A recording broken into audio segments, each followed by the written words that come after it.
नमस्कार, स्वागत है आप सभी का सी न्यूज भारत में और मैं हूं आपके साथ ज्योति श्रीवास्तव। वक्त हो चुका है राजस्थान बुलेटिन का, जिसमें बात होगी कोटा की, जहां मंडाना में भाजपा कार्यकर्ताओं ने वंदे गंगा जल संरक्षण अभियान के तहत पौधारोपण, साफ सफाई और जल संरक्षण संगोष्ठी आयोजित की। साथ ही बात होगी श्री गंगानगर की, जहां गांव 31 बीबी पदमपुर में 11,000 वोल्ट के तार से मोटरसाइकिल पर खड़े सब्जी विक्रेता की करंट लगने से मौत हो गई। ऐसी तमाम खबरों पर विस्तार से होगी चर्चा। मंडाना में वंदे गंगा जल संरक्षण जन अभियान के तहत भाजपा कार्यकर्ताओं ने बस स्टैंड और कमलेश्वर महादेव मंदिर परिसर में पौधारोपण और साफ सफाई की, साथ ही एक संगोष्ठी आयोजित की। जिला प्रभारी और अन्य पदाधिकारियों ने जल संरक्षण अभियान की जानकारी दी और प्राचीन कुएं, बावड़ी और तालाब की मरम्मत और संरक्षण पर चर्चा की। इस दौरान स्थानीय नेताओं ने भी अपने विचार साझा किए हैं। ये अभियान आम जनता को सरकार के कार्यक्रम से, जन सहभागिता से इस कार्यक्रम को सफल बनाने का भारतीय जनता पार्टी की सरकार ने, माननीय मुख्यमंत्री जी भजन लाल जी शर्मा ने तय किया है। इसमें जन सहभागिता ज़्यादा से ज़्यादा हो, पार्टी के कार्यकर्ताओं की सहभागिता ज़्यादा हो। सरकार के द्वारा कार्यक्रम चलाया जा रहा है, उस कार्यक्रम के साथ साथ जन सहभागिता, भारतीय जनता पार्टी का कार्यकर्ता जो हमेशा जन सहयोग में खड़ा रहता है, ऐसे कार्यकर्ताओं को इस कार्यक्रम में भी सम्मिलित किया गया। आज उस कार्यक्रम की इसलिए आवश्यकता है कि जो आज में पानी का महत्व है, अब लोगों को समझ में आने लगा है कि पानी का जल है तो जीवन है, इतना महत्व है। पुराने समय पर लोगों की जो दूरदर्शिता थी, उन्होंने जो कुएं, बावड़ी, तालाब, इस प्रकार की प्राचीन धरोहरें जो बनाई थी, वो इसी उद्देश्य से बनाई थी कि भूजल का स्तर अच्छा रहेगा तो पानी की कहीं कमी नहीं होगी। लेकिन जो आज का जो समय है, उस समय पर जल दोहन जिस प्रकार से तेज गति से हुआ है, तो अगर भूजल भी अगर उसका सुरक्षित नहीं होगा तो दोहन को करते हुए पानी खत्म होता चला जाएगा और जनता के सामने एक बड़ी चुनौती खड़ी होगी। तो अब हमें ये आवश्यकता महसूस हुई है कि हमें पानी को रोककर जो समुद्र में नदी नालों के माध्यम से समुद्र में जाकर और व्यवस्थित पानी जाता है बरसात का, उस पानी को संरक्षित करने का काम ये कार्यकर्ता, भारतीय जनता पार्टी का कार्यकर्ता एक जन आंदोलन बनाकर इस कार्यक्रम को जनता से जोड़कर उस भूजल संरक्षण को काम करेगा। और जो प्राचीन बावड़ियाँ, तालाब हैं, इनको संरक्षित करके या जर्जर अवस्था में उनको वापस से पुनर्निर्माण करना है या उनकी सफाई करके आने वाले पानी की रुकावट है, अवरुद्ध है, उसमें जो पानी के बीच में आ रहा है, तो साफ करके उस पानी को संरक्षित करने का काम हम सब लोग मिलकर करेंगे। कोटा के मंडाना से सी न्यूज संवाददाता सुरेश कुमार पटेरिया की रिपोर्ट।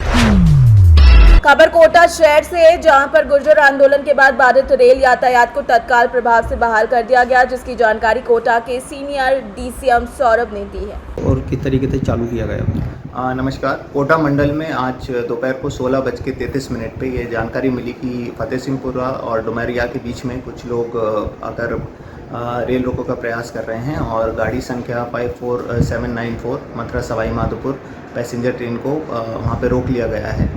रेलवे ने पूरी एहतियात लेते हुए वहाँ पे जो कार्य होने थे, हमने OHE को कट करवा दिया था और यथासंभव गाड़ियों को रेगुलेट कर दिया था। स्टेट अथॉरिटीज़ के समन्वय से उन लोगों को कन्विंस किया गया और 1.5 से 2 घंटे के बाद अभी वो लोग वहाँ से चले गए हैं और जो गाड़ी है वो भी सेक्शन से चालू हो गई है और बाकी गाड़ियाँ भी आसपास के स्टेशन से चल गई हैं। इस पूरी प्रक्रिया में थोड़ा समय लगा और कन्विंस करने के बाद लगभग 10 से 12 गाड़ियाँ पूरे कोटा मंडल में प्रभावित हुई हैं, जिनके समय पालन की हानि हुई है, लेकिन जान माल के कोई खास नुकसान की कोई जानकारी अभी नहीं आई है। इसकी कोटा मंडल ने पहले से तैयारी कर रखी थी महापंचायत के चलते और हमारा डाइवर्जन प्लान वगैरह सब रेडी था, लेकिन उसकी कोई भी नौबत नहीं आई। और हम जनता से अपील करते हैं कि शांति बनाए रखें और समझदारी के साथ यात्रा करें। धन्यवाद। कोटा से सी न्यूज संवाददाता सुरेश कुमार पटेरिया की रिपोर्ट। कोटा में ambience Kerala Ayurvedic charitable trust द्वारा 2 दिवसीय निःशुल्क चिकित्सा शिविर का भव्य समापन हुआ, जिसमें कुल 830 से ज्यादा रोगियों ने आयुर्वेदिक उपचार और सलाह प्राप्त की। शिविर का उद्देश्य आयुर्वेद के माध्यम से स्वास्थ्य जागरूकता बढ़ाना था, जिसमें विभिन्न रोगों के लिए विशेषज्ञों ने इलाज किया और निःशुल्क औषधि वितरण भी किया। स्थानीय जनप्रतिनिधि और गणमान्य व्यक्तियों ने कार्यक्रम में भाग लिया और आयोजकों के प्रयासों की प्रशंसा की। भविष्य में ऐसे शिविर नियमित रूप से आयोजित करने की योजना बन रही है। एलोपैथिक खा के मैं काफ़ी परेशान हो गया हूँ, लेकिन यहाँ परफेक्ट ढंग से गाइड किया गया है और नेचुरल तरीके से जो भी पद्धति से होता है उससे काफ़ी हद तक मुझे प्रॉफिट फायदा हुआ है। पहली बात है मैं केशवपुरा रहता हूँ। Good evening everyone. Myself Dr. Surabhi Gautam, Ayurvedic consultant at Kerala Ambience Ayurvedic Hospital. हमारे यहाँ पर 2 दिवसीय निःशुल्क चिकित्सा परामर्श शिविर का आयोजन किया जा रहा था, जिसका आज समापन समारोह है। इस 2 दिवसीय शिविर में अनेक रोगी आए अपनी विभिन्न समस्याओं को लेकर के, जैसे कि माइग्रेन, शियाटिका, गठियाबाई, घुटनों का दर्द, सर्वाइकल का दर्द और भी अनेक समस्याएं, इवन गंभीर समस्याएं जैसे कि एवीएन, जिसे एवेस्कुलर नेक्रोसिस से कोरिलेट किया जाता है। इस प्रकार से अनेक रोगी आए हैं और उन्होंने स्वास्थ्य लाभ उठाया है। हमारे यहाँ पर डॉक्टर्स की टीम और हमारे जो थेरेपिस्ट हैं वो उन्होंने अपना सहयोग दिया है इस शिविर को आगे संचालित करने में। कई रोगियों को उनके प्रॉब्लम के अकॉर्डिंग उसी टाइम पर शॉर्ट फॉर्म में डेमो जो है थेरेपीज भी हमने प्रोवाइड करी हैं, जिससे उन्हें इंस्टेंट रिलीफ भी मिला है।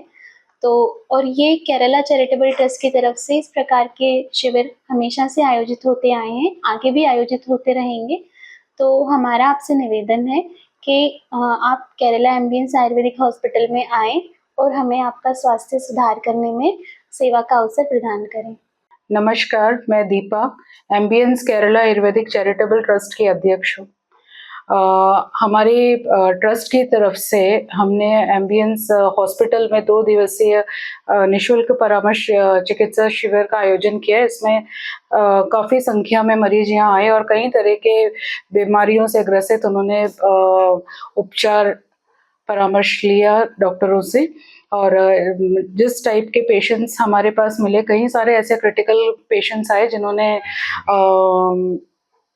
ट्रीटमेंट भी करवाया और जिनको दवाइयों का, जिनको ज़रूरतमंद जो लोग थे, हमने उनको निःशुल्क दवाइयों का भी वितरण किया है। कोटा से सी न्यूज संवाददाता सुरेश कुमार पटेरिया की रिपोर्ट।